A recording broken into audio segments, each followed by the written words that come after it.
Hello students, कैसे हैं आप सभी। आज हम लोग करने जा रहे हैं आपके क्लास 12 केमिस्ट्री के chapter D and F block elements का topic coloured ions and magnetic properties. तो आज हम लोग पढ़ेंगे कलर्ड आयंस के बारे में और उसके साथ साथ मैग्नेटिक प्रॉपर्टीज भी डिस्कस करेंगे आपके ट्रांजिशन एलिमेंट्स की। ठीक है, तो सबसे पहले बात कर लेते हैं कलर्ड आयंस को लेकर के, क्योंकि आज का पहला टॉपिक जो है वो हमारे पास वो कलर्ड आयंस को लेकर के होगा। कलर्ड आयंस की अगर मैं बात करूं तो अब तक आपने कई सारे ऐसे कंपाउंड सुने होंगे जिनके अपने पास जनरली जो है कलर निकल करके आते हैं। मोस्ट कॉमनली यूज होने वाला कॉपर सल्फेट, जिसको ब्लू विट्रॉयल कहते हैं। कॉपर सल्फेट का अगर मैं कलर पूछूं तो कॉपर सल्फेट का कलर उसके एक्वस सॉल्यूशन में कैसा होता है, कैसा कलर बोलोगे आप लोग? Blue colour. ठीक है, अब ये जो कॉपर सल्फेट की मैं बात कर रहा हूं जो कि ब्लू कलर का एक्वस सॉल्यूशन बना रहा है, ये कॉपर आपके पास एक डी ब्लॉक एलिमेंट है। लेकिन वहीं जो अपने पास एस ब्लॉक या पी ब्लॉक के जो एलिमेंट्स होते हैं, एस ब्लॉक और पी ब्लॉक के अगर आप कंपाउंड्स उठाओगे तो उसके जो कंपाउंड्स है वो जनरली अपने पास व्हाइट कलर के होते हैं, मींस वो कलर्ड नहीं होते हैं। और ज्यादातर जो कंपाउंड्स जो आपको कलर देखने को मिलते हैं उसके कलर के पीछे जो रीजन है वो आपके पास मेटल आयन की इन्वॉल्वमेंट है। और वो मेटल आयन हमारे पास कौन से ब्लॉक का मेंबर होता है? डी ब्लॉक का। तो आज इसी के बारे में पढ़ेंगे कि ये चीजें हमारे पास कैसे डिसाइड होती हैं on the basis of electronic configuration and including number of unpaired electrons. तो चलो आज के सबसे पहले टॉपिक से शुरुआत कर लेते हैं जो कि रहेगा हमारे पास कलर्ड आयंस वाला। देखो, जैसे कि यहां पे भी लिखा हुआ है कि ज्यादातर जो कंपाउंड्स हैं ट्रांजिशन मेटल्स के वो सॉलिड फॉर्म में कलर्ड नहीं है। ठीक है, वो सॉल्यूशन फॉर्म में कलर्ड है। कुछ ऐसे होते हैं जो सॉलिड फॉर्म में भी कलर्ड होते हैं और अपने पास जब उसका एक्वस सॉल्यूशन बनेगा तब भी कलर्ड है। बट जैसे मैंने आपको एक कॉपर सल्फेट का एग्जांपल दिया था, अगर आप सिर्फ कॉपर सल्फेट लिखते हो ना CuSO4, अगर मैं CuSO4 की बात करूं, जब आप इसको लेकर के आओगे ये व्हाइट कलर का ही होता है। ये एनहाइड्रस CuSO4 है। एनहाइड्रस कॉपर सल्फेट का मतलब है इसमें वाटर ऑफ क्रिस्टलाइजेशन वाला पार्ट नहीं है। ये मेरे पास जो कॉपर सल्फेट है कंप्लीटली ड्राइड है, इसमें WOC नहीं लगी हुई है, मतलब वाटर ऑफ क्रिस्टलाइजेशन नहीं लगा है। लेकिन अगर आप इस कॉपर सल्फेट का एक्वस सॉल्यूशन चेक करोगे, मतलब जब इसको पानी में मिलाया जाएगा, तो यहां पर ये जो कॉपर सल्फेट है इसका कलर कैसा निकल करके आएगा आपके सामने? ब्लू कलर का निकल करके आएगा। तो पहले तो जो कॉपर सल्फेट सॉल्ट था, ये कॉपर सल्फेट सॉल्ट अपने पास व्हाइट कलर का था, लेकिन इसका एक्वस सॉल्यूशन कैसा हो गया? अपने पास ब्लू हो गया। ऐसे और भी कई सारे अपने पास सॉल्ट्स रहते थे जिनके आप लोगों ने कलर इससे पहले पढ़ रखे। तो आज इसी की बात करेंगे कि ये अपने पास होता क्यों है। देखो क्या रीजन रहता है इसके पीछे कि ये कलर क्यों शो करते हैं। कॉपर सल्फेट, अगर ब्लू कलर वाले कॉपर सल्फेट की बात करें तो वैसे कॉपर सल्फेट का आपको कंप्लीट फॉर्मुला इससे पहले जो पढ़ाया गया होगा वो पेंटाहाइड्रेट होगा, CuSO4.5H2 कॉपर सल्फेट। और इसके साथ ये जो 5H2 आप लगा हुआ देख रहे हो, ये 5H2 को हम लोग क्या बोलते हैं? इसका नाम क्या है अपने पास? ये है वाटर ऑफ क्रिस्टलाइजेशन।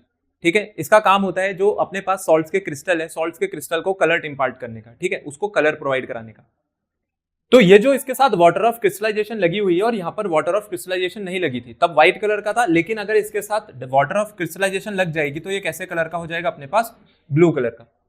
ठीक है, तो ये जो ब्लू कलर यहां पर आपको देखने को मिला, आज इसका रीजन पढ़ेंगे कि इसका रीजन क्या रहता है अपने पास ये ब्लू कलर क्यों। चलो सबसे पहले तो कलर की ही बात कर लेते हैं कि कलर हम लोगों को दिखाई कैसे देते हैं। ठीक है, अब ये जो बोर्ड है, अब ये बोर्ड पे मैं कई सारी यहां पर चीजें लिख रहा हूं। ये येलो कलर का लिखा हुआ है, इसको अगर आप देखोगे तो समवॉट अपने पास पिंक कलर का है, कुछ चीजें व्हाइट है, और ये अपने पास जो बोर्ड है ब्लैक कलर है। तो कलर कैसे दिखते हैं, मतलब कलर के पीछे लॉजिक क्या है? कलर है क्या? कलर दिखते कैसे हैं? कलर के पीछे क्या आज तक आप लोगों ने लॉजिक पढ़ा हुआ है? हमारी आंखें कलर्स को कैसे पहचानती हैं? ठीक है, पर जैसे ये वॉल है, अब इधर ये येलो कलर की वॉल है, तो ये मुझे येलो ही क्यों दिख रही? क्योंकि ये येलो है। बिल्कुल सही, क्योंकि ये जो वॉल है आपके पास, इस वॉल पर जब आपके पास व्हाइट लाइट पड़ रही है तो इसके ऊपर जो पेंट हो रखा है वो पेंट आपके पास कोई एक केमिकल से बना हुआ होगा। तो पेंट ने क्या करा? पेंट ने व्हाइट कलर के सारे कलर एब्जॉर्ब कर लिए, लेकिन एक कलर था जिसको वो एब्जॉर्ब नहीं कर पाया, और वो कौन सा कलर है अपने पास? Yellow colour. तो इसलिए आपको जो वॉल है वो येलो कलर की दिख रही है। तो अपने पास जो कलर्स के पीछे रीजन होता है, कलर्स के पीछे रीजन क्या होता है? जब व्हाइट लाइट जाकर के किसी भी पर्टिकुलर सब्सटेंस पे टकराती है तो वो पर्टिकुलर सब्सटेंस व्हाइट लाइट की सारे कलर्स को एब्जॉर्ब करने की कोशिश करता है, सारे, या मैं कहूं फ्रीक्वेंसीज को एब्जॉर्ब करता है। लेकिन जो कलर उससे एब्जॉर्ब नहीं हो पाता है उस कलर को वो बाहर फेंक देता है, रिफ्लेक्ट कर देता है। तो जो एब्जॉर्ब हो गया वो नहीं दिखेगा, जो एब्जॉर्ब नहीं हो पाया वो आपको दिखेगा, जो रिफ्लेक्ट होकर के बाहर आ रहा है। तो ये होता है यहां पर हमारे पास लॉजिक की कैसे हमें कोई भी चीज कलर्ड दिखाई देती है। ठीक है, और ये सारी की सारी चीजें हो रही है अपने पास व्हाइट लाइट के थ्रू। तो आपने जब ये कॉपर सल्फेट का सोल्यूशन बनाया होगा तो कॉपर सल्फेट का सोल्यूशन बनाते हुए इसके अंदर मेरे पास CuSO4 प्रेजेंट है, और ये CuSO4 कैसा है? ये एक्वस कलर, एक्वस मीडियम में अपने। फिर यहां पर अपने पास व्हाइट लाइट आई होगी। अब ये व्हाइट लाइट इससे टकराएगी। ठीक है, तो व्हाइट लाइट जब इस पे टकरा रही है फिर यहां से रिफ्लेक्ट होकर कहां तक पहुंच रही है, यहां से रिफ्लेक्ट होकर आपकी आंखों तक पहुंचेंगी, जहां पर भी ऑब्जर्वर खड़ा होगा। तो अगर यहां पर मेरे पास ऑब्जर्वर है तो इसकी आंखों तक पहुंचेगा। तो उसको ये जो कॉपर सल्फेट है, कॉपर सल्फेट ब्लू कलर का दिख रहा है। अब ये ब्लू कलर का क्यों दिखा? क्योंकि ये जो केमिकल कंपाउंड है जो कि मैं बात करूं, ये है अपने पास कॉपर सल्फेट। कॉपर सल्फेट ने क्या करा, व्हाइट कलर की सारी फ्रीक्वेंसीज को एब्जॉर्ब कर लिया, क्योंकि हर एक कलर की अपनी खुद की एक फ्रीक्वेंसी और एक वेवलेंथ होती है। तो मैं यहाँ पे ये कह सकता हूं कि व्हाइट लाइट के सारे कलर को एब्जॉर्ब कर गया CuSO4, सिर्फ एक कलर को एब्जॉर्ब नहीं कर पाया व्हाइट लाइट का, और वो कलर कौन सा था अपने पास? Blue colour. तो जो कलर उससे एब्जॉर्ब नहीं हुआ वो कलर उसने बाहर फेंक दिया। तो इसलिए आपको कॉपर सल्फेट का सोल्यूशन कैसा देखने को मिल रहा है यहाँ पर? ब्लू कलर का। तो ये है इसके पीछे लॉजिक की जो कलर्स हैं ये काम कैसे करते हैं। ठीक है, ये ब्लू कलर का सोल्यूशन है। अब इसी चीज को आज हम लोगों को पढ़ना है ट्रांजिशन मेटल्स के लिए। ट्रांजिशन मेटल्स, क्योंकि इसके अंदर जो कलर आपको ये ब्लू कलर दिखाई दे रहा है ना, पता है ब्लू कलर किस वजह से आ रहा है? ये ब्लू कलर निकल करके आ रहा है यहाँ पर Cu2 पॉजिटिव के कारण। किसके कारण निकल करके आया अपने पास ये? Cu2 पॉजिटिव आया, क्योंकि इसके अंदर जो मेटल है वो कॉपर है। और अगर मैं कॉपर को बोलूं तो वो कौन सी ऑक्सीडेशन स्टेट में अपने पास? +2 वाली ऑक्सीडेशन स्टेट में। तो जो आप इसका ये ब्लू कलर देख रहे हो, ब्लू कलर किसकी वजह से? Cu+2 आयन के कारण। तो समझेंगे आज ये जो आपके पास आयन्स होते हैं, आयन से कैसे हम लोग डिसाइड करते हैं कि वो कलर शो करेगा या नहीं करेगा।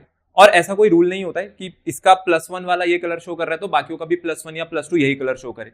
ठीक है, कलर्स का अपने पास एक टेबल होती है, एक चार्ट होती है। अगर आपको किसी का कलर पहले से पता है तो ही आप आंसर दे सकते हो, आप गेस नहीं कर सकते हो। बस हाँ, इतना जरूर बता सकते हैं कन्फिगरेशन देख करके कि ये कलर शो करेगा या नहीं करेगा, मतलब कलर्ड है या कलरलेस है, सिर्फ इतना बताया जा सकता है। कलर प्रेडिक्शन नहीं करी जा सकती है। ठीक है, तो पहले बस आप लोग ये वाला पार्ट नोट कर दो, फिर चलते हैं रीजन पर। तो देखा जाए अपने पास जो ट्रांजिशन मेटल्स हैं,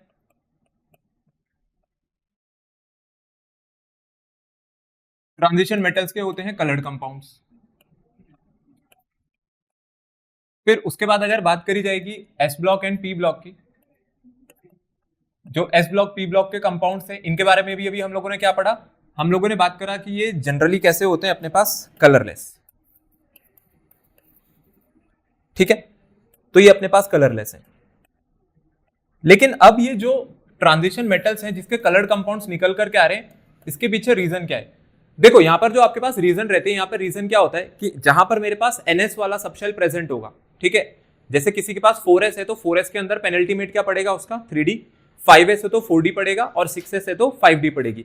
तो अपने पास जो n-1d वाली जो ऑर्बिटल्स है, n-1d ऑर्बिटल्स में प्रेजेंट जो अनपेड इलेक्ट्रॉन्स है, ये आपके पास रीजन है कलर शो करने के लिए। ठीक है, अनपेड इलेक्ट्रॉन्स। तो रीजन में क्या है? रीजन इसके पीछे है n-1d ऑर्बिटल्स। तो आज हम लोगों को इसी के बारे में स्टडी करना है कि ये जो अपने पास n-1d ऑर्बिटल्स है, मींस 3d, 4d और जो 5d ऑर्बिटल्स है, इसकी वजह से निकल करके आ रहा है कंपाउंड्स में कलर। निकल के भी आ रहा है या नहीं भी निकल करके आ रहा है, पर उसके पीछे जो रीजन है वो इन्हीं में, 3d में मिल जाएगा, 4d और 5d। अब देखो होता क्या है, ये क्या इसके पीछे थ्योरी है। वैसे तो इसका कंप्लीट जो अपने पास आंसर है वो अभी आपको कोऑर्डिनेशन कंपाउंड्स पे भी मिलेगा। अभी मैं सिर्फ आपको एक ओवरव्यू दे सकता हूं क्योंकि हम लोगों ने वो चैप्टर नहीं पढ़ा है, वो चैप्टर इसके बाद होता है। ठीक है, तो जो चीज समझाऊंगा उसको ध्यान से समझना। अपने पास जो डी ऑर्बिटल्स हैं, पहले डी ऑर्बिटल्स अपने पास जनरली देखा जाएगा तो डी ऑर्बिटल्स में सभी ऑर्बिटल्स की एनर्जी क्या होती है? बराबर होती है। तो मैं कह सकता हूं कि अपने पास जो डी ऑर्बिटल्स है, डी ऑर्बिटल्स की कौन सी स्टेट हो गई यहां पर? ग्राउंड स्टेट हो गई। सबसे पहली जो डी की ऑर्बिटल है इसका नाम क्या होता है? dxy, फिर dyz, फिर dzx, उसके बाद आती है x² - y², और लास्ट में कौन सी होती है मेरे पास? dz²। ठीक है, ये अपने पास ग्राउंड स्टेट पर है, और ग्राउंड स्टेट में है तो इनको हम लोग ये नाम भी देते हैं। क्या नाम दिया जाता है इसको? Degenerated orbitals. डीजनरेटेड ऑर्बिटल्स का मतलब है orbitals of a subshell having equal energies. किसी भी सबशेल की वो ऑर्बिटल्स जिनके पास सेम एनर्जी हो। इन सब की एनर्जी ना अभी बराबर है। ठीक है, इन सब की एनर्जी अभी अपने पास बराबर है। और ये किसका पार्ट होंगी? ये अपने पास किसका पार्ट है? ये ऑर्बिटल्स आपके पास उस मेटल आयन का पार्ट है। ठीक है, जो भी उस समय इन्वॉल्व होगा, कॉपर होगा, जिंक होगा, स्कैंडियम, टाइटेनियम, जो भी है, ये उसकी डी ऑर्बिटल्स है। होता क्या है, जो आपका मेटल है ना, ये अपने पास जो मेटल आयन है या जो मेटल एटम है, इसको अपने पास कुछ चार्ज्ड मॉलिक्यूल्स, ऐसा कह सकते हैं, चलो कुछ चार्ज्ड आयंस या फिर कुछ मॉलिक्यूल्स अप्रोच करते हैं। ठीक है, इसके पास क्या होता है? इसके पास निकल करके आते हैं अपने पास कुछ चार्ज आयंस या कुछ मॉलिक्यूल्स। जब इसको अप्रोच करते हैं ना, तो इसकी जो डी ऑर्बिटल्स है, इसकी डी ऑर्बिटल्स की जो एनर्जी है, दो पार्ट में स्प्लिट हो जाती है। और जिन चार्ज्ड आयंस और मॉलिक्यूल्स की अभी मैं बात कर रहा हूं, वैसे हम लोग इसको कहते हैं लिगेंड्स। क्या नाम है अपने पास इसका? लिगेंड्स। तो अभी आप इसमें कंफ्यूज मत होना, लिगेंड्स क्या है क्या नहीं है, अगला चैप्टर इसी के बारे में, वहां पे अच्छे से पढ़ाया जाएगा लिगेंड्स क्या है। तो ये अपने पास जो चार्ज स्पीशीज होती हैं, इन्हीं को लिगेंड्स बोला जाता है, ठीक है। इन पे या तो नेगेटिव चार्ज होगा या फिर इन पे लोन पेयर होगा, ठीक है। क्या होगा इनके पास? या तो नेगेटिव चार्ज होगा या लोन पेयर होगा। और जब ये मेटल आयन के पास पहुंचती है ना, तो मेटल आयन की या जो मेटल एटम है उसकी जो डी ऑर्बिटल्स है, ये डी ऑर्बिटल्स क्या होती है? डी ऑर्बिटल्स दो एनर्जी पार्ट में अपने पास स्प्लिट हो जाती है। तो पहले तो ये ग्राउंड स्टेट से आ जाएगा अपनी एक्साइटेड स्टेट में। एक्साइटेड स्टेट का मतलब है कि अब इसको पता है कि इसके आसपास कौन आ गया, इसके आसपास अपने पास वो लिगेंड आ गई है। अब वो लिगेंड क्या करेगी? अब वो लिगेंड इसको दो एनर्जी सेट में बांट देगी यहां से।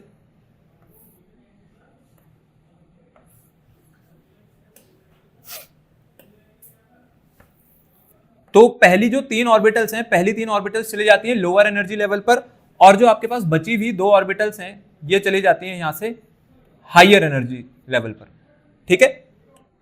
ये जो नीचे वाली है ना, पहली तीन कौन सी थी? D X Y, D Y Z और डी जेड एक्स। और जो ऊपर आप देख रहे हो ये कौन सी हो गई? D X square minus Y square और डी जेड स्क्वायर।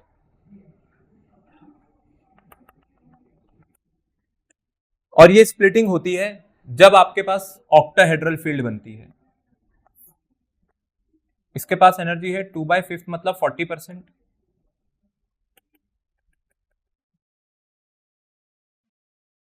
ऊपर आएगी 3/5, 60% एनर्जी ऊपर रहती है, एंड जो 40% ऑफ द एनर्जी का पोर्शन है वो अपने पास नीचे रहता है। यहां पे जो डेल्टा नॉट है, डेल्टा नॉट होता है अपने पास crystal field splitting energy in octahedral field. Crystal field splitting energy in octahedral field. और ये ऑक्टाहेड्रल फील्ड किसकी वजह से बनी? ये ऑक्टाहेड्रल फील्ड बनी लिगेंड्स की वजह से। तो मेन बात अपने पास ये है कि बस आप यहाँ पे समझो जो डी ऑर्बिटल्स हैं, डी ऑर्बिटल्स ने खुद को दो एनर्जी सेट में बांट लिया, एक लोअर एनर्जी का सेट है और एक अपने पास हायर एनर्जी का सेट है, ठीक है। अब ये जो इलेक्ट्रॉन्स है, सोचो अगर किसी के पास तीन इलेक्ट्रॉन्स यहाँ पर प्रेजेंट थे, तो वो तीन इलेक्ट्रॉन्स कहां पर आपको देखने को मिलेंगे? यहाँ लोअर एनर्जी लेवल पे। अब क्या होगा? अब जब इस पे व्हाइट लाइट टकराएगी ना, अभी बात करेंगे व्हाइट लाइट टकराएगी, तो यहां से ये जो इलेक्ट्रॉन्स हैं जंप करके एक लेवल से दूसरे लेवल में जाते हैं। इसको कहते हैं डी टू डी ट्रांजिशन। क्या कहते हैं हम लोग इसको? डी टू डी ट्रांजिशन या डी डी ट्रांजिशन नाम दिया जाता है। मतलब डी से ही निकलेगा, डी में ही जाएगा, पर वो यहां पर नहीं हो रहा है, ग्राउंड स्टेट वाली में नहीं हो रहा है, वो यहां पर हो रहा है। और इसको क्या नाम दिया हुआ होता है? जो अपने पास ऊपर वाली होती है इसका नाम होता है ईजी, और नीचे वाला जो एनर्जी सेट बना इसका नाम क्या होता है? T2G। तो नीचे वाले का नाम T2G सेट है और ऊपर वाले का नाम आपके पास EG सेट है। तो इलेक्ट्रॉन हो सकता है कि पहले लोअर पे रहा हो, पर जैसी आपकी व्हाइट लाइट पड़ी वो उछल करके ऊपर वाले में चला गया, और इसी के कारण जो है वो कलर निकल करके आ जाता है, ठीक है। तो कलर शो होने के पीछे जो रीजन है, कलर शो होने के पीछे रीजन क्या रहती है अपने पास? D D transitions.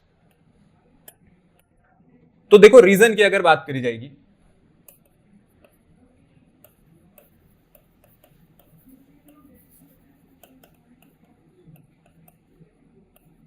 when white light strikes the compound,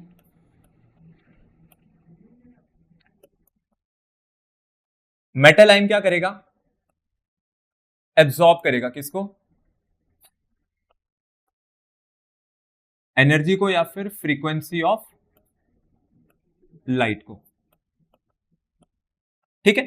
जो मेटल आयन था, मेटल आयन किस चीज की कोशिश करेगा कि वो जो व्हाइट लाइट की एनर्जी है, व्हाइट लाइट की जो फ्रीक्वेंसीज है उसको अपने पास एब्सॉर्ब कर ले। और अगर मैं व्हाइट लाइट की बात करूं तो व्हाइट लाइट के लिए तो आपको पता ही होगा, white light is a combination of 7 different colours, ठीक है। व्हाइट लाइट के पास टोटल कितने कलर्स होते हैं? 7 कलर्स, जिसको हम लोगों ने किस में बांटा हुआ है? विबग्योर में। इसमें अपने पास जो फ्रीक्वेंसी है, फ्रीक्वेंसी किसकी होती है मैक्सिमम? ब्लू रीजन की। और जो रेड रीजन है, रेड रीजन की फ्रीक्वेंसी कैसी होती है अपने पास?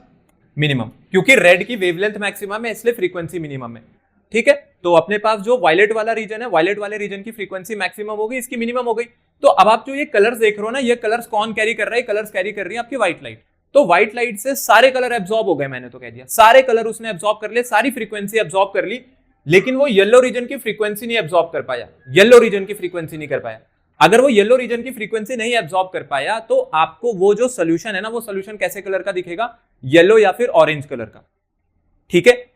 तो पहली बात तो ये समझनी पड़ेगी कि जब व्हाइट लाइट आती है वो कंपाउंड पर जब गिरेगी तो कंपाउंड में प्रेजेंट जो मेटल आयन है वो क्या करेगा, व्हाइट लाइट से उस एनर्जी या फ्रीक्वेंसी को एब्जॉर्ब करेगा, और इस एब्जॉर्प्शन के कारण होगा क्या, due to absorption of energy या फ्रीक्वेंसी, ये जो फ्रीक्वेंसी एब्जॉर्ब हो रही है ना, या जो एनर्जी एब्जॉर्ब हो रही है, इसके कारण हो क्या रहा है,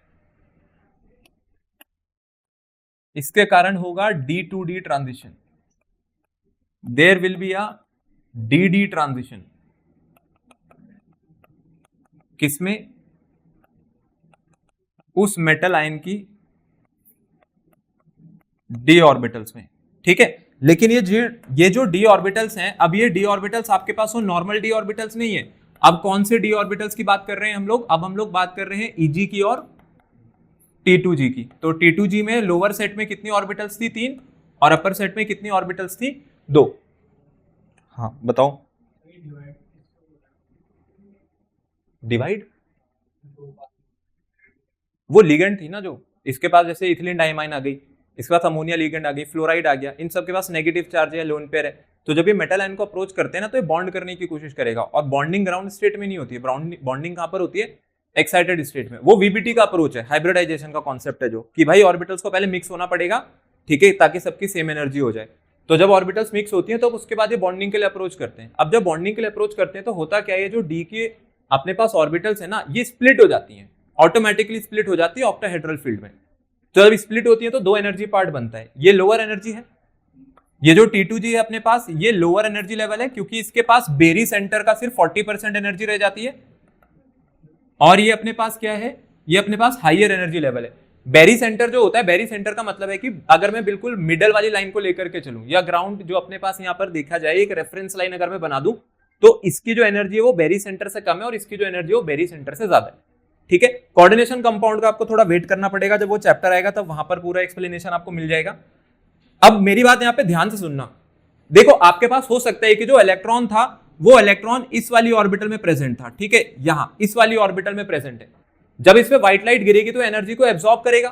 क्या आप लोगों को पता है कि प्लैंक्स की क्वांटम थ्योरी कहती है E किसके इक्वल होता है, h न्यू के, या energy of any radiation is directly proportional to its frequency. तो फ्रीक्वेंसी का कारण क्या हो रहा है, फ्रीक्वेंसी के कारण ही तो वो एनर्जी आपके पास एब्जॉर्ब हो पा रही है। तो देखो, जैसे ही आपके पास फ्रीक्वेंसी को एब्जॉर्ब करेगा, वैसा यहां पर ट्रांजिशन रहेगा। अब ये जो इलेक्ट्रॉन यहां पर अपने पास प्रेजेंट है, ये इलेक्ट्रॉन लोअर एनर्जी से निकल करके हो सकता है कहां पर चले जाए, मेरे पास हाइयर एनर्जी लेवल की तरफ। पर ये कब होगा, ये होगा आफ्टर एब्जॉर्प्शन, किसका,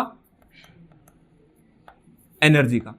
जब एनर्जी को एब्जॉर्ब करेगा तभी तो एनर्जी एब्जॉर्प्शन के बाद लोअर एनर्जी वाले किसमें चले गए, हाइयर एनर्जी में। तो ये रीजन रहता है कि इस चीज के पीछे आपके पास कलर शो करने के पीछे। आई बात समझ में, कलर क्यों शो हो पा रहा है, कलर इसलिए शो हो रहा है। तो ये अब यहां पर जो कॉन्सेप्ट मैंने आपको बताया कि जो कलर्ड आयंस निकल के आते हैं, सबसे इंपॉर्टेंट बात होती है, सिर्फ वही मेटल आयंस कलर्ड शो कर सकते हैं जिन मेटल आयंस के पास क्या प्रेजेंट है, अनपेयर्ड इलेक्ट्रॉन्स। तो मेटल आयन के पास मेरे पास क्या होने चाहिए, अनपेयर्ड इलेक्ट्रॉन्स।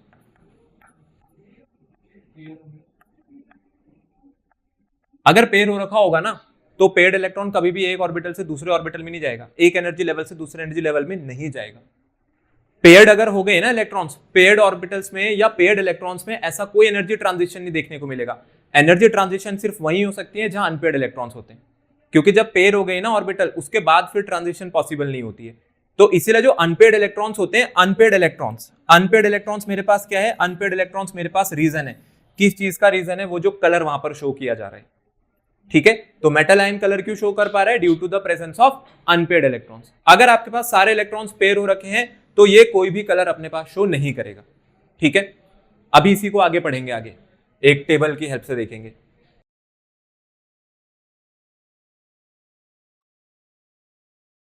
देखो, आपको जो भी कलर शो होता है ना, मेटल आयन का जो भी कलर निकल करके आएगा, इस कलर को हम लोग बोलते हैं कॉम्प्लीमेंट्री कलर।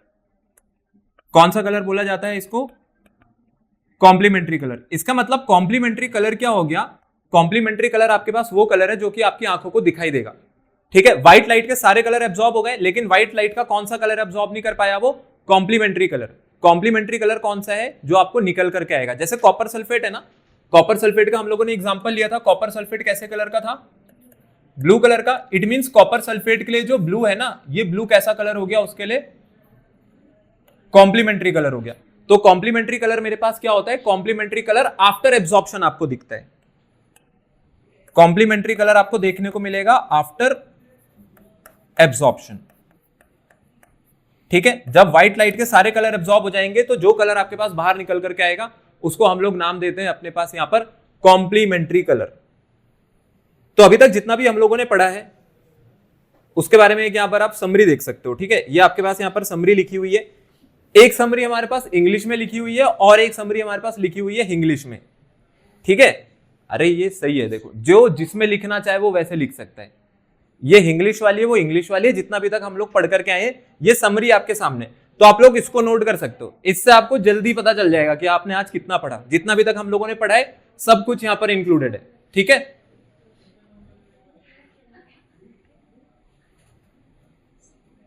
हाँ, एक इसमें देखो ये वाला पार्ट था जिसमें लिखा है जब लिगेंड सेंट्रल मेटल आयन के पास आते हैं तो एक इलेक्ट्रिक फील्ड क्रिएट होती है।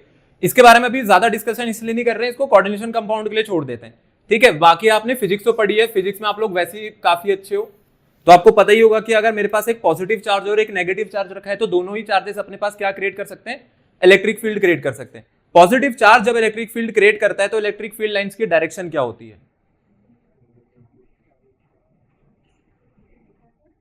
पॉजिटिव चार्ज की वजह से इलेक्ट्रिक फील्ड लाइंस की डायरेक्शन,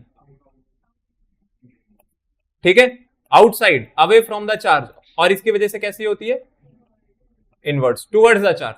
तो ये मेटल आयन है और ये आपके पास जो नेगेटिव आयन आ रहा है, ये नेगेटिव चार्ज किसके कारण आया होगा, लिगेंड्स के। तो ये इलेक्ट्रिक फील्ड क्रिएट होती है, वो इलेक्ट्रिक फील्ड में जब दोनों का इंटरेक्शन होता है उसी के कारण एनर्जी स्प्लिट हो जाती है, डी ऑर्बिटल्स की दो एनर्जी पार्ट में बढ़ जाता है, और उसके बाद की कहानी आपके सामने लिखी हुई है जितना भी अभी तक हम लोग पढ़ के आए हैं। तो जो बच्चे इंग्लिश में लिखने के इच्छुक हैं वो इंग्लिश में लिख सकते हैं, और बाकी आपके पास वो हमारी मैसेजिंग वाली भाषा। देखो कॉम्प्लीमेंट्री जो कलर है ना, कॉम्प्लीमेंट्री कलर में आप लोग कंफ्यूज मत हो। कॉम्प्लीमेंट्री कलर वो है जो आफ्टर रिफ्लेक्शन आ रहा है। कॉम्प्लीमेंट्री कलर वो होगा जो आपकी आंखों को दिखेगा। कॉम्प्लीमेंट्री कलर एब्जॉर्ब नहीं हो पा रहा है। कॉम्प्लीमेंट्री कलर कौन सा है, जो आफ्टर रिफ्लेक्शन है, जो रिफ्लेक्ट होकर के बाहर आया, जो कि आपकी आंखों को दिखा। आ रही है बात समझ में, complementary colour. Complementary colour absorb नहीं हो रहा है, कॉम्प्लीमेंट्री कलर क्या हो रहा है, ये तो उल्टा रिफ्लेक्ट हो रहा है। तो कॉम्प्लीमेंट्री कलर आपकी आंखों को दिखेगा।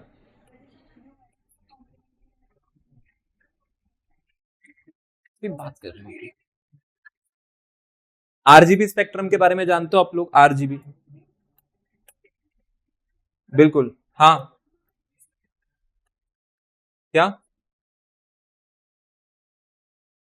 देखो बोर्ड पे जो कलर आ रहा है ना, बोर्ड पे जो कलर आ रहा है उसके पीछे भी रीजन यही है कि ये बोर्ड जो है, ये बोर्ड आपके पास व्हाइट लाइट रिफ्लेक्ट कर रहा है जो उसमें पड़ रही है।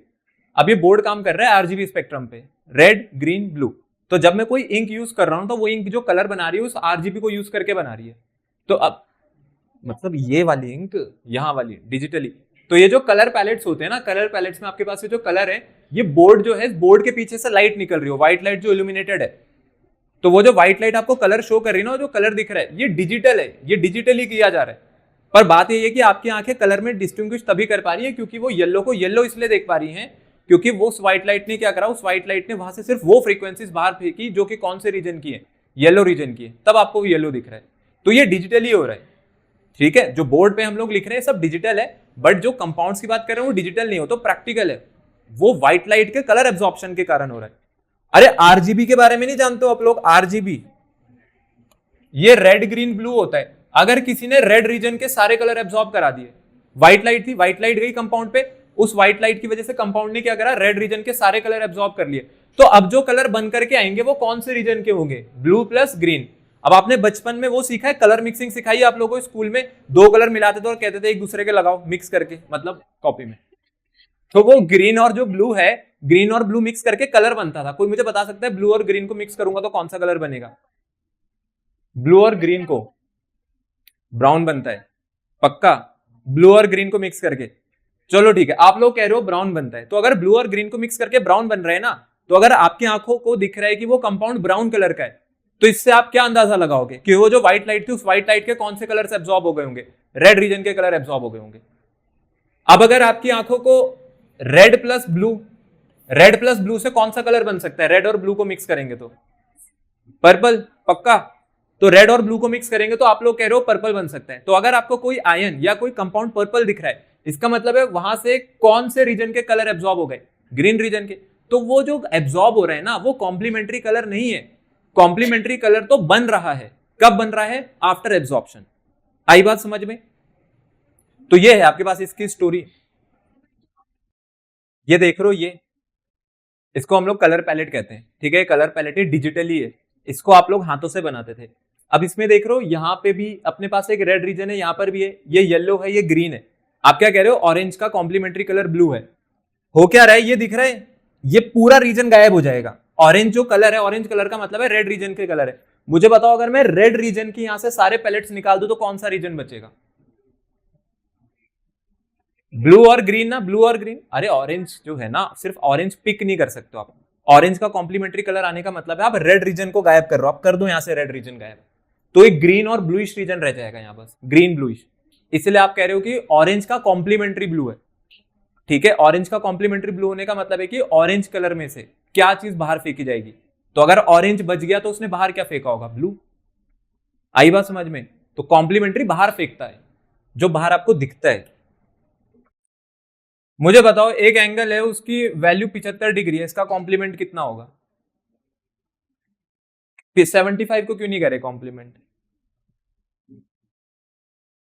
दो एंगल्स का सम, कॉम्प्लीमेंट्री में क्या पढ़ाया जाता है, दो एंगल्स का सम कितना होना चाहिए। तो what will be the complement of 75 degree? कितना आंसर आएगा? 15 डिग्री। तो जो आप पूछ रहे हो ये उसका आंसर है। आपने पूछा ना ऑरेंज का कॉम्प्लीमेंट क्या है, तो मैं सारे कलर्स में से क्या हटाऊंगा, ऑरेंज, और जो बचेगा वो उसका क्या होगा, कॉम्प्लीमेंट। आई बात समझ में? ये जो 75 डिग्री है ना, ये आपका ऑरेंज है, और आपने मेरे से क्या पूछा, ऑरेंज का कॉम्प्लीमेंट। तो मैंने आंसर क्या दिया आपको, 15 डिग्री। और ये 15 डिग्री क्या है आपके पास, ब्लू कलर। तो इसको कहते हैं कॉम्प्लीमेंट आफ्टर सब्ट्रैक्शन। देखो आपके पास यहां पर अभी ये टेबल बनी हुई है, टेबल में क्या लिखे हुए हैं, टेबल में आपके पास कुछ मेटल आयंस और मेटल आयंस के यहां पर कलर है, ठीक है। पहले कलरलेस की बात कर लेते हैं। कलरलेस, देखो आपके पास जैसे स्कैंडियम और टाइटेनियम है। अगर मैं स्कैंडियम और टाइटेनियम की बात करूं तो स्कैंडियम का +3 और टाइटेनियम का +4 के आयन को कैसा कह रहे हैं, ये कैसा है अपने पास, कलरलेस है। ये क्यों कलरलेस है, क्योंकि इसके पास कोई भी अनपेयर्ड इलेक्ट्रॉन नहीं है, ठीक है। अगर आपके मेटल आयन के पास अनपेयर्ड इलेक्ट्रॉन नहीं होगा तो अनपेयर्ड इलेक्ट्रॉन नहीं होने के कारण उसका जो कलर है वो भी नहीं आएगा, वो अपने पास कैसा हो जाएगा, कलरलेस। तो किसी भी चीज के कलरलेस होने के पीछे जो रीजन है वो है नो अनपेयर्ड इलेक्ट्रॉन्स। इसका मतलब है उस मेटल आयन के पास अनपेयर्ड इलेक्ट्रॉन्स थे ही नहीं, सारे इलेक्ट्रॉन पेयर हो गए थे। या तो पेयर हो गए होंगे या डी खाली हो गई होगी, ठीक है। या तो पेयर हो रखे हैं या फिर आपके पास जो n-1d है ना, ये बिल्कुल खाली हो रखी है, एम्प्टी है ये। तो अपने पास कलर के लिए सबसे पहला जो रीजन है, सबसे पहला फैक्टर क्या है, number of unpaired electrons. Number of unpaired electrons होंगे या अनपेयर्ड इलेक्ट्रॉन होगा तो कलर्ड होगा, नहीं है तो कलरलेस है। अब उसके नीचे देखो, जैसे टाइटेनियम का +3 है, टाइटेनियम के +3 का कलर कैसा लिखा हुआ है, यहां पर पर्पल कलर लिखा हुआ है। क्यों लिखा हुआ है पर्पल कलर, देखो डी में कितने इलेक्ट्रॉन्स है, एक 3d1 कॉन्फ़िगरेशन है इसकी।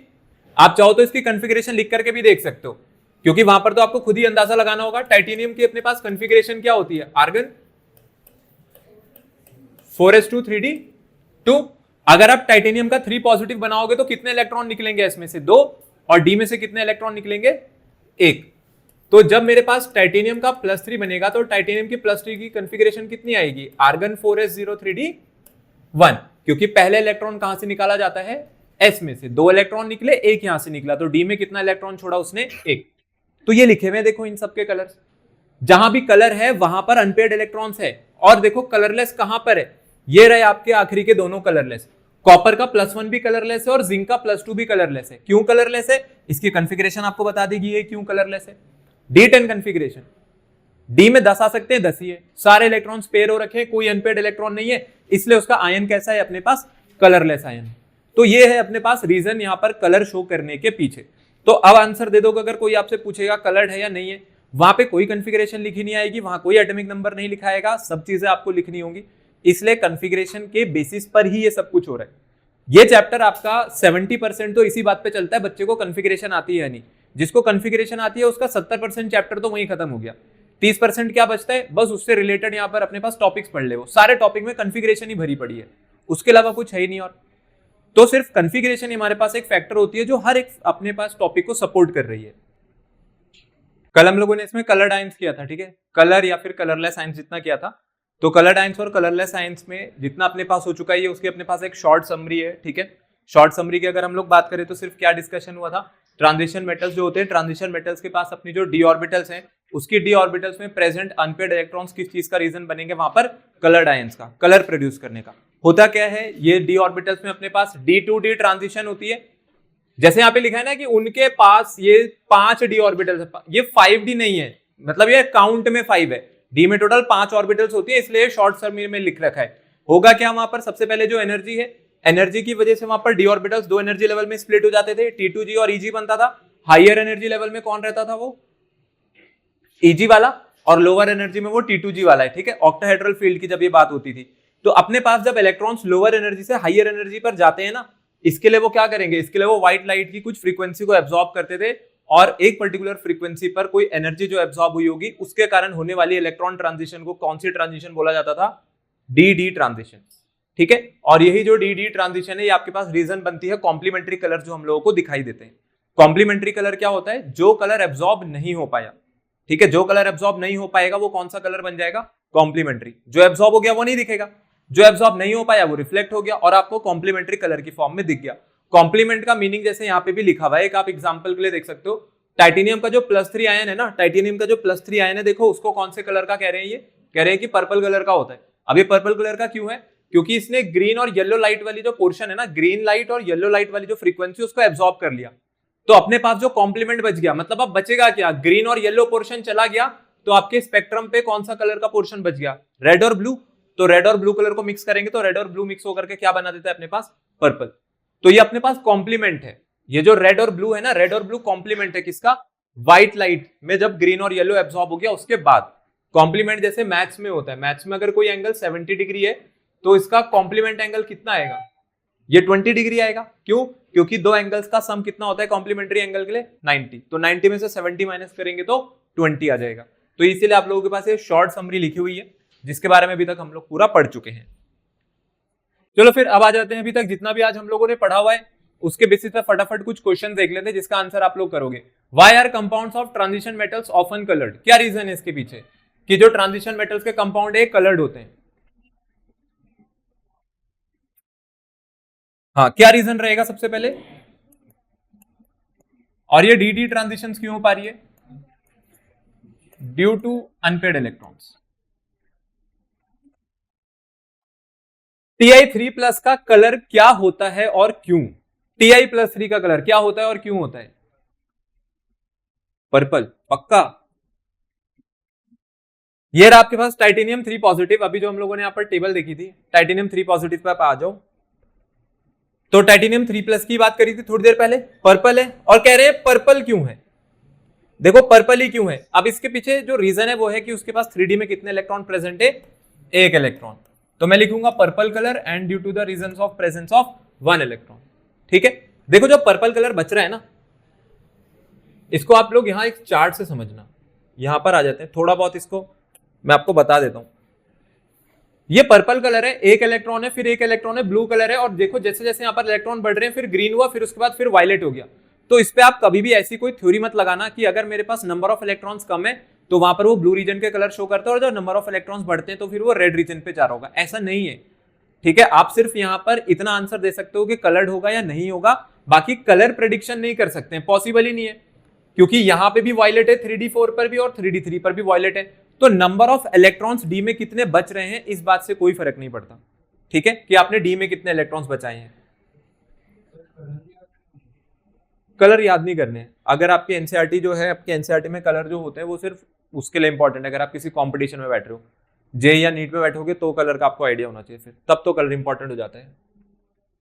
What kind of electronic configuration results in colourless compounds, कैसी कॉन्फ़िगरेशन पे कलरलेस कंपाउंड्स होंगे, या तो D0 हो या फिर D10 हो।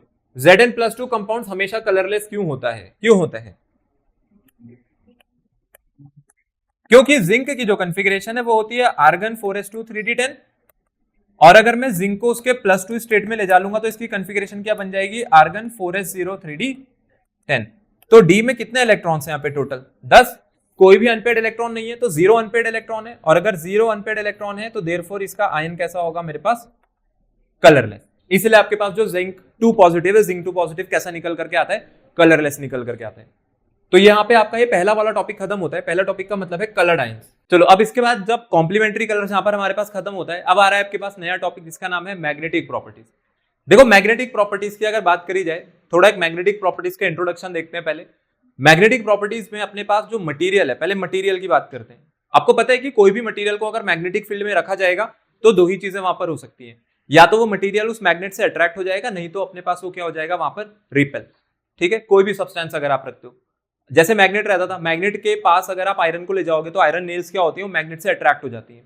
वैसे हमारे पास कुछ केमिकल कंपाउंड्स होते हैं जिनको कि एक्सटर्नल मैग्नेटिक फील्ड में रखने पर, मैं कंपाउंड्स की बात कर रहा हूं, कंपाउंड्स की, कुछ कंपाउंड्स अपने पास ऐसे हैं जिनको जब हम मैग्नेटिक फील्ड में रखेंगे, एक्सटर्नल मैग्नेटिक फील्ड में, तो वो उससे अट्रैक्ट होते हैं, ठीक है, और वो उससे रिपेल भी होते हैं, दोनों ही चीजें वहां पर होती हैं। और आज हम लोग इसी के बारे में पढ़ेंगे कि ये जो रिपल्शन होती है और जो अट्रैक्शन होती है वो कैसे काम करती है। तो पहली बात तो मैं आपको यहाँ पर इतनी चीज बता देता हूं कि जितना भी तक आप कलर्ड आयंस में पढ़ के आए हो, ये टॉपिक उसके ही जैसा है, क्योंकि किसी भी अपने पास एलिमेंट के लिए जो भी आपके पास मेटल है वो अपना मेटल आयन बना रहा होगा। सबसे पहले आप मेटल आयन को चेक करोगे और उस मेटल आयन में देखोगे कि उसकी कॉन्फ़िगरेशन क्या बन रही है। अगर उसके पास अनपेड इलेक्ट्रॉन्स हैं तो वो अपने पास मैग्नेटिक फील्ड में अट्रैक्ट होगा, वीकली अट्रैक्ट होगा। कब अट्रैक्ट होगा, अगर उस पे अनपेड इलेक्ट्रॉन्स हैं तो, और अगर उस पे अनपेड इलेक्ट्रॉन्स नहीं है तो वो मैग्नेटिक फील्ड में क्या हो जाएगा, अपने पास रिपेल हो जाएगा। ठीक है, वीकली रिपेल होता है। तो अट्रैक्ट भी होते हैं और रिपेल भी होते हैं, और इसके पीछे भी रीजन अपने पास क्या है, वही नंबर ऑफ अनपेड इलेक्ट्रॉन्स। तो इसीलिए मैंने बोला ये टॉपिक हमारे पास एक्जैक्टली सिमिलर रहेगा किसके, कलर्ड आयंस वाले टॉपिक के। ठीक है, तो मैग्नेटिक प्रॉपर्टीज को अगर हम लोगों को पढ़ना है तो सबसे पहले हमें देखना पड़ेगा there are two types of substances. दो तरीके के सब्सटेंस हम लोगों को पढ़ने हैं मैग्नेटिक प्रॉपर्टीज के लिए, और कौन कौन से हैं वो। पहला वाला तो रहेगा हमारे पास पैरामैग्नेटिक। जो अपने पास पहली कैटेगरी आ रही है सब्सटेंस के लिए, वो कौन सी आ रही है, पैरामैग्नेटिक। देखो पैरामैग्नेटिक सब्सटेंस कौन से होंगे, जो कि आपके पास मैग्नेटिक फील्ड में रखने पर वीकली अट्रैक्ट हो जाएंगे, वीकली अट्रैक्ट होंगे। जो स्ट्रांगली अट्रैक्ट होते हैं ना वो फेरोमैग्नेटिक होते हैं। जैसे आयरन जो है, आयरन की अगर हम लोग बात करेंगे, वो एक फेरोमैग्नेटिक सब्सटेंस है, बिकॉज वो मैग्नेटिक फील्ड में अट्रैक्ट होता है बट स्ट्रांगली अट्रैक्ट होता है। तो मैं स्ट्रांगली अट्रैक्शन की बात नहीं कर रहा हूं, मैं बात कर रहा हूं वीकली अट्रैक्ट होने की। तो आज हम लोग जितने भी कंपाउंड्स पढ़ेंगे जो अट्रैक्ट हो रहे हैं वो पैरामैग्नेटिक है, तो ये हो जाएंगे अपने पास weakly attracted in a magnetic field. तो जब भी किसी मैग्नेटिक फील्ड में इनको रखा जाएगा तो ये वीकली अट्रैक्ट होते हुए आपको दिखेंगे। फिर दूसरे तरीके के जो सब्सटेंस है अपने पास, वो होते हैं डायामैग्नेटिक।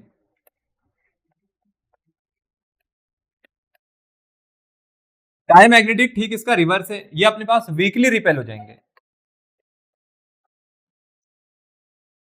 तो भाई वीकली रिपेल्ड ना मैग्नेटिक फील्ड।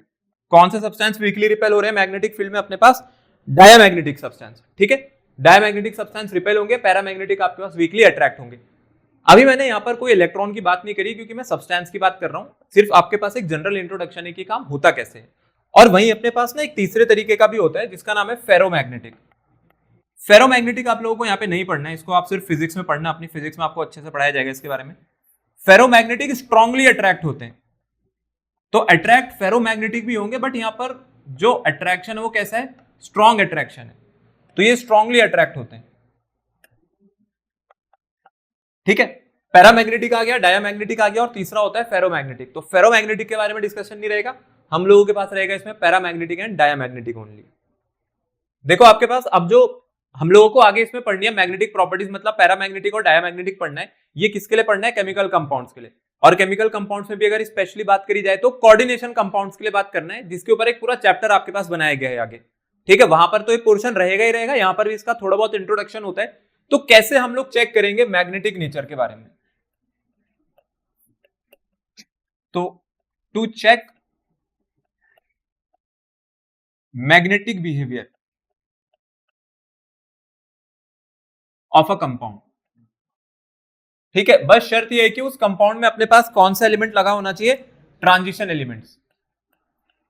हम लोग सिर्फ और सिर्फ यहां पर बात ट्रांजिशन एलिमेंट्स के लिए कर रहे हैं, फॉर ट्रांजिशन एलिमेंट्स। सबसे पहले तो आपका काम होगा कि जो भी मेटल आयन है पहले उस मेटल आयन की ऑक्सीडेशन स्टेट फाइंड आउट करो। ठीक है, फर्स्ट स्टेप में हम लोग क्या फाइंड आउट करेंगे? Oxidation state. किसकी ऑक्सीडेशन स्टेट निकाली जाएगी? मेटल की। किसके अंदर? जो भी कोऑर्डिनेशन कंपाउंड आपको दे रखा होगा। ठीक है, जो भी कोऑर्डिनेशन कंपाउंड अपने पास गिवन होगा उसके अंदर उसकी क्या निकाली जाएगी? अपने पास ऑक्सीडेशन स्टेट। मैं कोऑर्डिनेशन कंपाउंड के बारे में थोड़ा सा बता देता हूं। जैसे अपने पास एक ये हो सकता है CONH3 होल 6 3 पॉजिटिव। ये क्या है मेरे पास? ये मेरे पास एक कोऑर्डिनेशन कंपाउंड है, कॉम्प्लेक्स आयन है। ठीक है, स्क्वायर एंटिटी में इसको बंद कर रखा है, कोऑर्डिनेशन स्फीयर इसको कहते हैं। आपको सबको भूल जाना है, आपको सिर्फ एक कोबाल्ट को देखना है। अगर कोबाल्ट की ऑक्सीडेशन स्टेट यहां पर निकाली जाएगी तो कोबाल्ट की ऑक्सीडेशन स्टेट देखो कितनी निकल करके आ जाएगी अपने पास? +3। कैसे आ गई +3? मुझे जिसकी निकालनी होती है उसको x मान लेंगे। अमोनिया पर तो कोई चार्ज होता नहीं है तो 0, और ओवरऑल जो चार्ज है इस कॉम्प्लेक्स पर कितना है? +3। तो x की वैल्यू कितनी आ गई यहां से? +3। तो आप देखोगे कि जो कोबाल्ट है आपके पास वो कोबाल्ट कौन सी स्टेट में है? यहां पर +3 स्टेट में।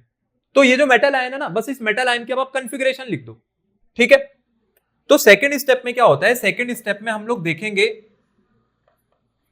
जो मेटल आयन है, मेटल आयन की क्या लिखी जाएगी? Electronic configuration. तो आपको मेटल आयन की इलेक्ट्रॉनिक कन्फिग्रेशन लिखनी है। और थर्ड स्टेप जो होता है, थर्ड स्टेप में क्या देखना है? नंबर ऑफ अनपेयर्ड इलेक्ट्रॉन्स है उस कन्फिग्रेशन में या नहीं है।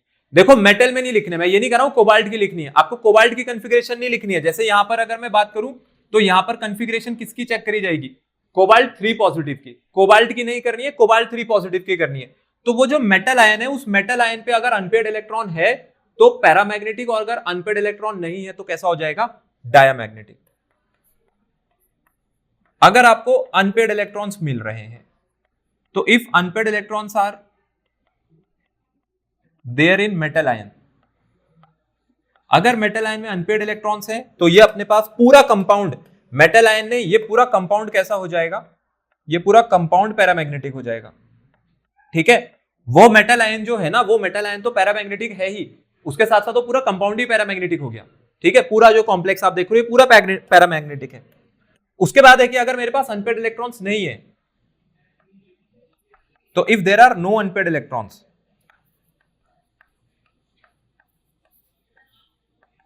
नो अनपेयर्ड इलेक्ट्रॉन्स का मतलब है एक भी नहीं मिल रहा है, सारे पेयर हो रखे हैं या फिर डी बिल्कुल ही खाली हो रखी है, तो यहां पर जो कंपाउंड बनेगा उसका नेचर हो जाएगा डायामैग्नेटिक वाला। ठीक है, डायामैग्नेटिक जो है वो वीकली रिपेल हो जाएंगे मैग्नेटिक फील्ड से, और पैरामैग्नेटिक अपने पास क्या हो जाएंगे? वीकली अट्रैक्ट हो जाएंगे मैग्नेटिक फील्ड पे।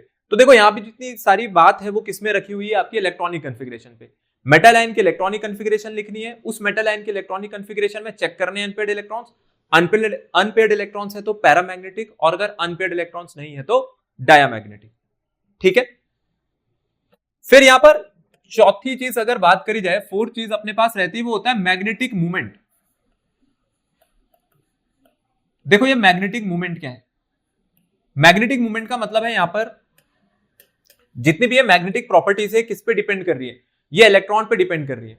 ठीक है, मूवमेंट का मतलब होता है जो वहां पर अपने पास ट्विस्टिंग है। तो अगर वो अपने पास मैग्नेटिक मूवमेंट की बात करी जाए तो मैग्नेटिज्म जो है वो पैरामैग्नेटिक और डायामैग्नेटिक में डिफाइंड है। पर अगर कोई पैरामैग्नेटिक है तो कितना पैरामैग्नेटिक है इसका भी तो पैरामीटर होगा नापने का। तो इसको नापने के लिए जो फॉर्मूला बनाया गया है वो फॉर्मूला होता है अपने पास √n+2। ठीक है, जहां पे ये जो म्यू आ रहा है ना, इस म्यू को हम लोग क्या कहते हैं? इस म्यू को हम लोग कहते हैं मैग्नेटिक मूवमेंट। ये मैग्नेटिक मूवमेंट इससे डिफाइन होता है कि अगर किसी के पास पैरामैग्नेटिक नेचर है तो पैरामैग्नेटिक भी कितना है। और यहां पे इसकी जो यूनिट है, यूनिट क्या होती है अपने पास? इसकी यूनिट होती है बोर्स मैग्नेटन, BM। ये है आपके पास बोर्स मैग्नेटन। ठीक है, और n क्या है इस फॉर्मूले में? n है अपने पास नंबर ऑफ अनपेयर्ड इलेक्ट्रॉन्स। तो नंबर ऑफ अनपेयर्ड इलेक्ट्रॉन्स जितने भी आपके पास रहेंगे आप इस फॉर्मूले में पुट कर देना और आपके जो आंसर्स हैं वो आते चले जाएंगे। तो बस इतना ही करना है आपको चेक करने के लिए कि कहीं पर पैरामैग्नेटिक बन रहा है, डायामैग्नेटिक, और कोई बड़ी बात नहीं है। तो फिर से एक ऐसा टॉपिक आ गया जो पूरा का पूरा कन्फिग्रेशन के ऊपर चल रहा है। सिर्फ और सिर्फ कन्फिग्रेशन पता होनी चाहिए, पैरामैग्नेटिक डायामैग्नेटिक भी बता दिया जाएगा। देखो आपके पास जैसे यहाँ पर अब एक ऑब्जर्वेशन टेबल बनी हुई है। ऑब्जर्वेशन टेबल का मतलब है कि जितने भी ट्रांजिशन एलिमेंट्स मेरे पास पढ़ते हैं यहाँ पर 21 से लेकर के 30 तक, इन सभी के आयंस अपने पास लिखे हुए हैं और उसके साथ साथ ये भी लिखा हुआ है कि इस पर्टिकुलर कॉन्फ़िगरेशन में इसके पास कितने नंबर ऑफ अनपेड इलेक्ट्रॉन्स है। तो देखो टेबल जो होती है, टेबल में अब ये जितनी भी वैल्यूज यहाँ पर बन रही है, आपको कोई वैल्यू याद करके नहीं जानी, कुछ रटना नहीं है, ये जस्ट एक रेफरेंस टेबल है, आप कोई सा भी खुद भी निकाल सकते हो। एग्जाम्पल के लिए 2-3 अपने पास हम लोग यहाँ पर सॉल्व कर लेते हैं। जैसे क्रोमियम का आप देखोगे, क्रोमियम 2 पॉजिटिव है, हमें पता है कि जो क्रोमियम है, क्रोमियम की कॉन्फ़िगरेशन क्या होती है, क्रोमियम की एक वैसे भी एक्सेप्शनल कॉन्फ़िगरेशन थी, आर्गन 4s1 3d5। तो जब आप क्रोमियम का कौन सा बनाओगे, देखो क्रोमियम कौन सा बन रखा है यहाँ पर, +2 वाला। अगर यहाँ पर क्रोमियम +2 बनता है, 2 पॉजिटिव बनता है, तो कितने इलेक्ट्रॉन निकल जाएंगे, s का एक चला जाएगा और d का भी एक चला जाएगा। तो क्रोमियम 2 पॉजिटिव पे जो d की कॉन्फ़िगरेशन है वो कौन सी निकल करके आएगी, 4। और अगर d4 कॉन्फ़िगरेशन लिख के आप देखोगे और इसको जब बनाएंगे हम लोग, तो d में टोटल 5 ऑर्बिटल्स होती हैं। तो इसने अपनी 4 ऑर्बिटल्स भर दिए सिंगल सिंगल इलेक्ट्रॉन से। कितने अनपेड इलेक्ट्रॉन्स हैं यहाँ पर, टोटल 4 अनपेड इलेक्ट्रॉन्स हैं। अब इसका अगर आपको म्यू निकालना है, म्यू निकालने के लिए कौन सा फॉर्मूला लगाया जाएगा अपने पास, √n+2। कितने नंबर ऑफ अनपेड इलेक्ट्रॉन्स हैं यहाँ पे, 4। तो 4 × 4 + 2, अंदर कितना बन गया है, 4 × 6। तो अपने पास वैल्यू कितनी आ गई यहाँ से, √24। अब आप √24 को सॉल्व कर ही लोगे और √24 जो भी सॉल्व करके वैल्यू बनेगी, इतने bm का इसके पास क्या रहेगा अपने पास, मैग्नेटिक मोमेंट। ठीक है। अब जहां पर आपको अनपेड इलेक्ट्रॉन्स नहीं मिलेंगे, उसका जो नेचर है वो डायमैग्नेटिक हो जाएगा। जैसे देखो, एक तो यहाँ पे स्कैंडियम लिखा हुआ है, स्कैंडियम 3 पॉजिटिव है। स्कैंडियम पे कितनी इसकी कॉन्फ़िगरेशन होती है, आर्गन 4s2 3d1। तो उसने तीनों खाली कर दिए, तो अब ना उसके d में कोई इलेक्ट्रॉन है ना s में कोई इलेक्ट्रॉन है, तो इसलिए d0 लिखा हुआ है, नंबर ऑफ अनपेड इलेक्ट्रॉन 0 है, तो वो पैरामैग्नेटिक नहीं है। ये कैसे नेचर का है मेरे पास, ये डायमैग्नेटिक है। जहां पर भी नंबर ऑफ अनपेड इलेक्ट्रॉन 0 है, वो सब आपके पास डायमैग्नेटिक है। जैसे जिंक है, जिंक भी कैसा है अपने पास, डायमैग्नेटिक है। तो पैरामैग्नेटिक और डायमैग्नेटिक बिल्कुल सिंपल होता है, कॉन्फ़िगरेशन लिखनी है, आंसर आपके पास ऑटोमेटिकली बन जाएंगे। बाकी इसमें आपसे और कुछ नहीं पूछेंगे और कुछ भी नहीं पूछा जाएगा। इसके ऊपर पूरा एक डिटेल्ड आपको जो टॉपिक है वो वहां पर अभी अगली बार देखने को मिलने वाला है, भी जो चैप्टर इसके बाद शुरू होगा जिसका नाम कोऑर्डिनेशन कंपाउंड्स है। तो इसको और बेहतर तरीके से वहां पे पढ़ाया जाएगा कि इन आयंस के ऐसे कौन से कंपाउंड्स है जिसके अंदर अपने पास ये जो मैग्नेटिक बिहेवियर है वो अपने को देखने को मिलता है। ठीक है। तो यहां से सिर्फ आप एक क्रोमियम वाला अपने पास नोट कर सकते हो, एक ये क्रोमियम वाला आपके लिए जरूरी हो सकता है, और बाकी ये टेबल बनी हुई है यहाँ पे, जो इसमें से आपको लगे उसमें से आप ये नोट कर लो, लेकिन ध्यान रहे कॉन्फ़िगरेशन जरूर लिख लेना इनकी। अच्छा, जैसे निकल 2 पॉजिटिव है, एक इसमें मैं और जरूरी चीज बता देता हूं, अगर इसकी कॉन्फ़िगरेशन 3d8 लिखी है तो नंबर ऑफ अनपेड इलेक्ट्रॉन्स कितने निकल करके आएंगे, देखो अगर 3d8 बनाएंगे तो, अगर आपको d8 कॉन्फ़िगरेशन भरनी है तो पहले पांचों की पांचों ऑर्बिटल सिंगली ऑक्यूपाइड होनी चाहिए, तो पहले d5 बनेगा, फिर d5 के बाद ये 6, 7 और 8। तो नंबर ऑफ अनपेड इलेक्ट्रॉन्स कितने हैं यहाँ पर, 2। तो कॉन्फ़िगरेशन लिखनी भी और कॉन्फ़िगरेशन के बाद d बना करके भी देख लेना। ठीक है। या सिंपल सी बात होती है 10 आ सकते हैं टोटल, 10 में से 8 है तो 2 बच गए होंगे, तो 2 ऐसे रहे होंगे जो अनपेड हैं। तो मुझे सिर्फ और सिर्फ number of unpaired electrons put करने, याद रहे फॉर्मूले में आप 8 मत पुट कर देना बस। अगर मैग्नेटिक मूवमेंट निकालनी तो 8 पुट करके मत आ जाना, पुट आपको वो वैल्यू करनी है जो अनपेड इलेक्ट्रॉन्स की है। तो अनपेड इलेक्ट्रॉन्स देखने, ना कि total number of electrons D में। तो ये दोनों बातों में फर्क है। ये लो फिर से बता देता हूं, अगर आपके पास कोई वैल्यू आ रही है, ये √24 आ रहा है, तो अगर आपको इसका स्क्वायर रूट सॉल्व करना है विदाउट कोई भी यहाँ पे लॉन्ग डिवीजन लगाए हुए, सबसे पहले जो 24 है, 24 के नियरेस्ट आप ऐसा नंबर देखो जो कि अपने पास एक परफेक्ट स्क्वायर है। 24 के नियरेस्ट परफेक्ट स्क्वायर कौन सा है, 25, 25 ही मिल जाएगा। आप इससे पहले भी देख सकते हो, इसके बाद भी दे सकते हो, ऐसी कोई लिमिटेशन नहीं है। अगर आप 16 भी लोगे तो भी हो जाएगा, पर जितना पास लोगे वैल्यू उतनी एक्यूरेट आएगी। तो 24 के नियरेस्ट है 25, तो मैं 24 को लिख सकता हूं 25 - 1। अब आपको कुछ नहीं करना है, ये जो पहले वाला नंबर है, इस पहले वाले नंबर का लिखना है √25, क्योंकि बीच में माइनस लगा है तो माइनस रहने देंगे, और यहां पर आ जाएगा 1/2 √25। ठीक है। ये जो फॉर्म होती है, ये फॉर्म अपने पास कुछ इस तरीके से काम करती है कि यहाँ पे जो नंबर है, ये नंबर है √x - y। तो इसको सॉल्व करने का तरीका है √x + -y/2 आप इस फॉर्म में ब्रेक कर देना। अगर आपने दोनों नंबर प्लस करके बनाए हैं तो प्लस लगाना, बीच में माइनस करके बनाया है तो माइनस लगाना, तो फॉर्म रहेगी √x + -y/2 और ऐसे आप आसानी से जितने चाहे उतने स्क्वायर रूट सॉल्व कर सकते हो। 25 का 5 आ जाएगा, -1 ये कितना हो जाएगा, 2 5 = 10, तो 5 में से 0.1 गया तो आंसर कितना आ गया, 4.9। तो 24 किसका स्क्वायर रूट, 25 का जो स्क्वायर रूट है वो कितना निकल करके आ जाएगा, 4.9। आप इसको किसी भी नंबर के लिए लगा सकते हो, जहां मर्जी चाहे वहां लगाओ, आपके आंसर जो है बिल्कुल सही आएंगे। ठीक है। नियरेस्ट करेक्ट वैल्यू आपको दे देगा। तो ये होता है स्क्वायर रूट सॉल्व करने का तरीका।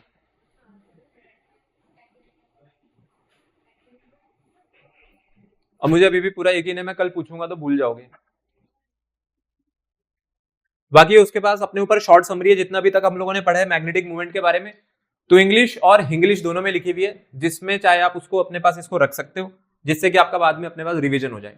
ठीक है, इसको आप पढ़ लो, लेफ्ट साइड राइट साइड, जिसको आपको पढ़ना अच्छा लगता है। अभी कुछ क्वेश्चंस का आंसर कर दो आप लोग। सबसे पहला है पैरामैग्नेटिज्म किस वजह से होता है, बताओ किस वजह से होता है paramagnetism? Presence of unpaired electrons के कारण। अगर अनपेड इलेक्ट्रॉन्स रहेंगे तो पैरामैग्नेटिज्म देखने को मिलेगा। विच ion is paramagnetic? Scandium 3 positive या मैंगनीज 2 पॉजिटिव? इन दोनों में से कौन सा अपने पास पैरामैग्नेटिक है? सीधी सी बात है कि भाई ये तो नहीं हो सकता। क्यों नहीं हो सकता? क्योंकि इसकी कॉन्फ़िगरेशन कितनी होती है, D0। तो अगर उन्होंने दूसरा पूछा है तो आप बिना कॉन्फ़िगरेशन लिखे भी कर सकते थे, बट कॉन्फ़िगरेशन से कर लेते हैं। तो मैंगनीज की कॉन्फ़िगरेशन होती है आर्गन 4s2 3d5, और अगर मैं मैंगनीज 2 पॉजिटिव की कॉन्फ़िगरेशन बनाऊंगा तो क्या बनेगी? आर्गन, दोनों इलेक्ट्रॉन 4s से चले गए होंगे, 4s खाली हो गई होगी, आगे आपके पास D5। तो 5 अनपेड इलेक्ट्रॉन्स आपके पास प्रेजेंट है। अगले में लिखा है कि अगर एक आयन में 3 अनपेड इलेक्ट्रॉन्स हैं तो उसका मैग्नेटिक मोमेंट कितना होगा अप्रोक्सीमेटली?